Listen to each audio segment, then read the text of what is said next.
All right, so today we're going to be looking at resentment. Oh, And we're going to be using this article all right. from the Cleveland Clinic. It's called Resentment, How It Can Creep In and Take Hold. Okay. So you know that feeling when someone does you wrong and it just sticks with you, Yeah. like a splinter in your mind? Mm-hmm. That's resentment. Interesting. And it's something that we all experience. Yeah.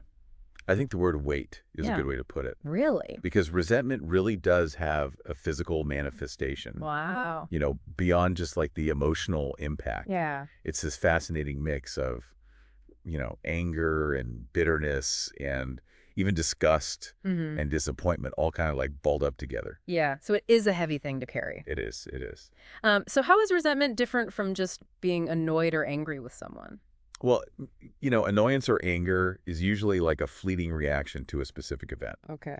But resentment, it's like that simmering pot on the back burner. Ah. It's the persistent feeling of being wronged that we just like hold on to. Hmm. And it can impact so many things, Yeah. from our sleep to our focus at work. Oh, yeah, for sure. It can really seep into everything. You mentioned physical health there. Yeah. Yeah. What kind of an impact can holding on to resentment have on our bodies? Well, studies have shown that people who struggle with resentment actually experience higher blood pressure, Oh, really? increased heart rate, difficulty sleeping, Mm.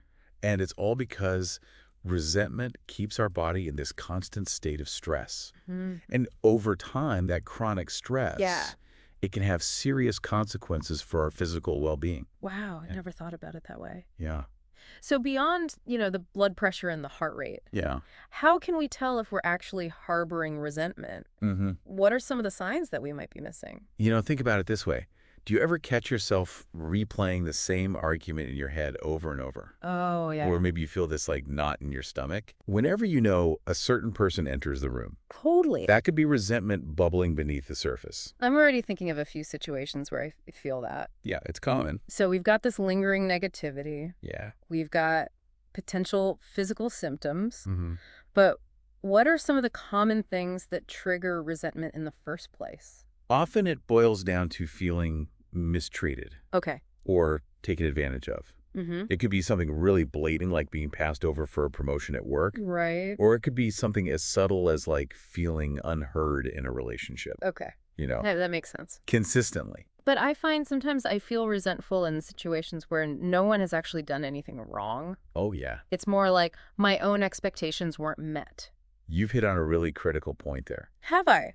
because our expectations play a huge role in shaping our experiences and consequently our susceptibility to resentment. When we hold these rigid expectations about how others should behave or how situations should unfold, we kind of set ourselves up for disappointment and ultimately resentment. So are you saying we should just lower our expectations to avoid feeling resentful? No, no. Okay. It's not about lowering your standards. Okay. It's more about recognizing that, Yeah. we can't control other people's actions. Right. We can communicate our needs and set healthy boundaries. Okay. But ultimately, we have to accept that people are going to make mistakes. Right. And it's when we cling to those like really rigid expectations that we create a breeding ground for resentment. I see. Okay. Yeah. But how do we differentiate between, a legitimate grievance and resentment that comes from unrealistic expectations? Right. It seems tricky. It is tricky, and that's where self-reflection becomes super crucial. Okay. Sometimes we need to take a step back and ask ourselves, Yeah. is this resentment coming from like a genuine violation of my boundaries? Mm. Or is it rooted in an expectation that I haven't actually communicated clearly? That's a good point. You know? So it's about understanding where those feelings are coming from before we can even begin to address them. Exactly. But I'm guessing it's not always that easy No, you're right. to pinpoint the root cause of our resentment. You're absolutely right. Yeah. Sometimes it's helpful to explore those feelings with a therapist Oh, okay. or a counselor who can provide an objective perspective and guide us towards a deeper understanding of our own emotional landscape. Okay. They can help us untangle those complex knots of resentment Right. and identify the underlying issues that may be contributing to these feelings. So we've defined resentment. Yes. We've explored its impact on our minds and bodies, identified common triggers, Yeah, even touched on the role of expectations. we have. What's next on this deep dive into resentment? So now that we have a better understanding of what resentment is Okay. and how it manifests, Mm-hmm. we can start to explore some practical strategies Okay. for letting go of it. Okay. And this is where things get really interesting All right. because overcoming resentment isn't just about managing our emotions. Mm-hmm. It's about adopting new ways of thinking and behaving. Oh, I am so ready for this. I feel Oh, like we're about to unlock a whole new level of understanding. yeah. Can we do a quick recap before we go there? Sure. What are the key takeaways so far? Okay, so we've learned that resentment is this complex emotion Mm-hmm. that can impact not only our mental well-being, but our physical health as well. Right?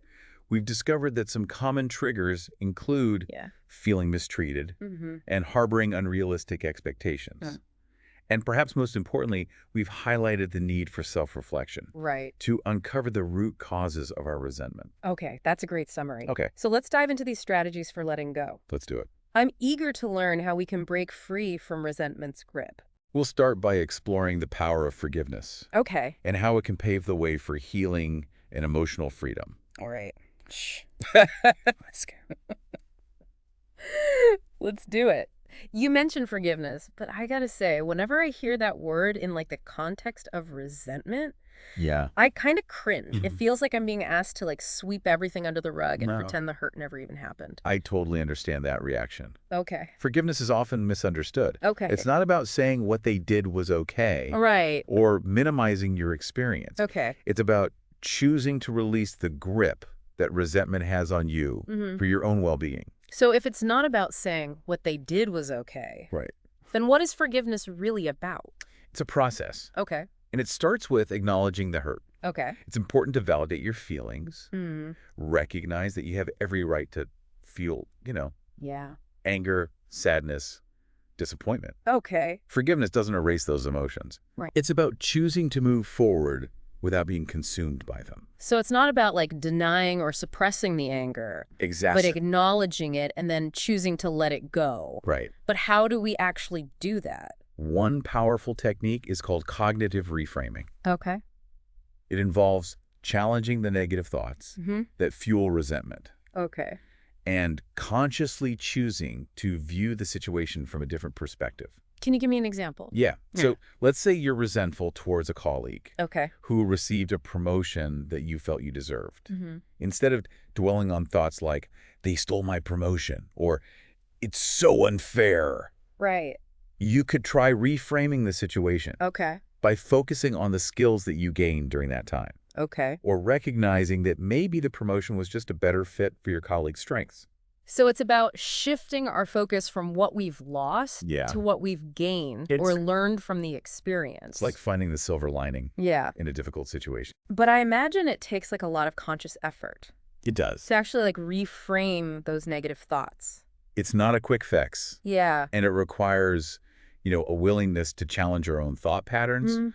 But the more we practice reframing, Yeah. the more natural it becomes. Okay. It's like building a mental muscle for resilience. I like that, building a mental muscle. Yeah, So we've got cognitive reframing. right. Are there other strategies that can help us move towards forgiveness? Another powerful practice is cultivating empathy.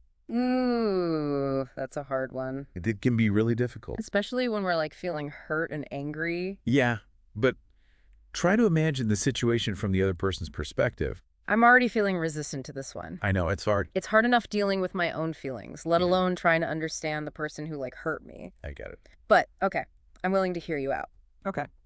Why is empathy so important when we're talking about forgiveness? Because when we can step outside of our own pain and try to understand the other person's motivations, Mm-hmm. maybe their fears, their insecurities, Yeah.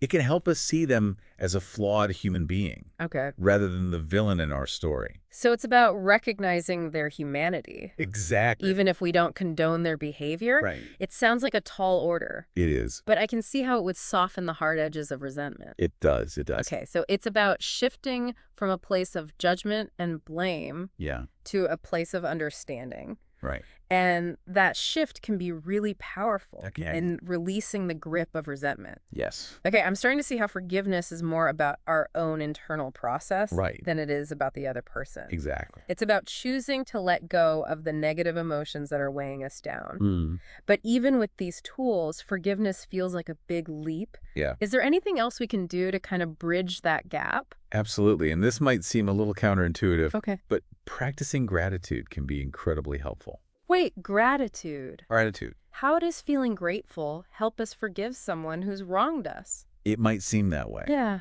but hear me out. Fair. When we focus on all the things we are grateful for, Mm-hmm. it shifts our attention away from the negativity Okay. and resentment that has been consuming us. So it's like shining a light on the good things in our lives It does. to help us out of the darkness of the Look. resentment. It's about consciously choosing to focus on the positive aspects of our lives, Okay. even when we're feeling hurt and betrayed. So it's not about ignoring the pain No, or but pretending it doesn't exist. it's about creating space for healing Okay.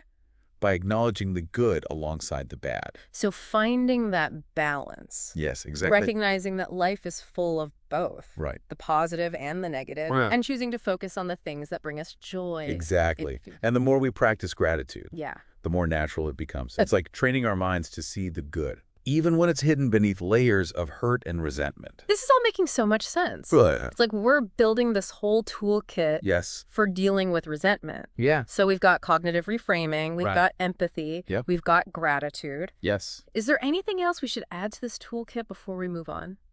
One more crucial element is self-compassion. Okay. Forgiveness is hard work, Yeah. and it's really important to be kind to ourselves Right. throughout this entire process. So giving ourselves permission to be human, Exactly. to acknowledge that we're not perfect Yeah. and we're doing the best we can with what we've got. Exactly. And it's about recognizing that healing takes time. There's no magic formula for instant forgiveness. Right. It's a journey that unfolds at its own pace. This has been like such an eye-opening conversation. I Yeah. feel like we're really demystifying forgiveness and Yeah. making it feel accessible, even attainable. It's not some magical feat reserved for, saints and gurus. Right. It's a conscious choice that we can make each and every day. That's a great way to put it. So we've explored cognitive reframing, empathy, gratitude, and self-compassion Yes. as tools for navigating the path towards forgiveness. Mm-hmm. Are there any other practical tips There are. or techniques that can help us put these concepts into action? And one that I find particularly helpful is the act of actually visualizing Okay.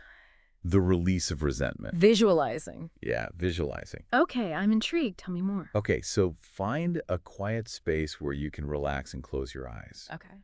Picture yourself holding on to a heavy object, Mm-hmm. something that represents the resentment that you've been carrying. Yeah. Feel the weight of it, the way it drags you down. Yeah. Now imagine yourself slowly releasing that object, Mm-hmm. letting it go, Okay. watching it drift away. Yeah. As it disappears, notice the feeling of lightness that washes over you. It's such a powerful image. I can almost feel the weightlifting as I'm picturing letting go of that object. Yeah. But I imagine even with visualization and Yeah. all the other tools we've discussed, Okay. there will still be moments when those feelings of resentment resurface. You're absolutely right. How do we deal with those setbacks? Forgiveness isn't a one-time event. Right. It's an ongoing process. Okay. And there will be times when those old hurts and resentments Yeah. try to creep back in. Mm-hmm. That's okay. Right. It's normal to have those moments of vulnerability. So it's like we're constantly recalibrating. Yes. Reminding ourselves of the tools Right. and choosing forgiveness again and again. Exactly. It's about building resilience, Mm-hmm. developing that mental muscle that we talked about earlier. Okay. And remember, self-compassion is key throughout this whole process. Right. Don't beat yourself up if you have a bad day. Yeah. Or if those old resentments resurface, Mm-hmm. just gently acknowledge those feelings Mm-hmm. and then redirect your focus back to the path of healing. This whole conversation has been such a revelation. Good and glad. We've demystified forgiveness Yeah. and made it feel accessible, even attainable. It's not this magical thing. It's a choice. It's a choice we can make every day. It is. I love that. Yeah. So we've explored cognitive reframing and empathy and gratitude and self-compassion Yeah. as tools for navigating the path towards forgiveness. Mm. Are there any other practical tips There are. or techniques that can help us put these concepts into action? And one that I find particularly helpful is the act of actually visualizing Okay. the release of resentment. Visualizing. Yeah, visualizing. Okay. I'm intrigued. Tell me more. Okay, so find a quiet space where you can relax and close your eyes. Okay. Picture yourself holding onto a heavy object, Mm-hmm. something that represents the resentment that you've been carrying. Okay. Feel the weight of it, the way it drags you down. Yeah. Now imagine yourself slowly releasing that object, letting it go, Okay. watching it drift away. Yeah. As it disappears, notice the feeling of lightness that washes over you. It's such a powerful image. Right. Like I can almost feel the weight lifting as I'm picturing letting go of that object. Yeah. But I imagine even with visualization Mm-hmm. and all the other tools we've discussed, Right. there will still be moments when those feelings of resentment resurface. You're absolutely right. How do we deal with those setbacks? Forgiveness isn't a one-time event. Right. It's an ongoing process. Okay. And there will be times when those old hurts and resentments Yeah.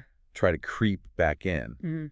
And that's okay. All right. All right. It's normal to have those moments of vulnerability. So it's like we're constantly recalibrating, Yes. reminding ourselves of the tools, Right. and choosing forgiveness again and again. Exactly. It's about building resilience, Mm-hmm. developing that mental muscle that we talked about earlier. Okay. And remember, self-compassion is key Mm. throughout this whole process. Mm. Don't beat yourself up if you have a bad day. Yeah. Or if those old resentments resurface. Mm-hmm. Just gently acknowledge those feelings Okay. and then redirect your focus back to the path of healing. This whole conversation has been such a revelation. Good, I'm glad. We've demystified forgiveness Yeah. and made it feel accessible, even attainable. Good. It's not this magical thing. It's a choice. It's a choice we can make every day. It is. I love that. Yeah. So if we could distill this entire deep dive into one key takeaway, Okay. what would it be? Resentment doesn't have to control your life. Mm. You have the power to choose forgiveness, Okay. to break free from the negativity that's been holding you back, Yeah. and to embrace a more positive and fulfilling future. That's a powerful message. It is. And it's so empowering to know that we have the ability to choose Yes. how we respond to hurt Mm-hmm. and ultimately shape our own emotional well-being. It is. Yeah. And remember, forgiveness is a journey, not a destination. It's about taking small steps each day, practicing the tools we've discussed, Okay. and being kind to ourselves along the way. This has been an incredibly insightful Yes. and transformative conversation. I agree. Thank you so much for sharing your wisdom and guidance. It's been my pleasure. Well, on that note, it's time to wrap up this deep dive Okay. into the world of resentment and forgiveness. But before we go, Yeah. I want to leave our listeners with a challenge. Okay. What's one small step you can take today towards letting go of resentment in your own life? Hmm. It could be journaling or practicing gratitude Yeah. or simply acknowledging your feelings. That's a great start. Remember, every step, no matter how small, moves you closer to freedom. It does. Thanks for joining us on this journey of self-discovery and healing. My pleasure. Until next time, stay curious and keep exploring.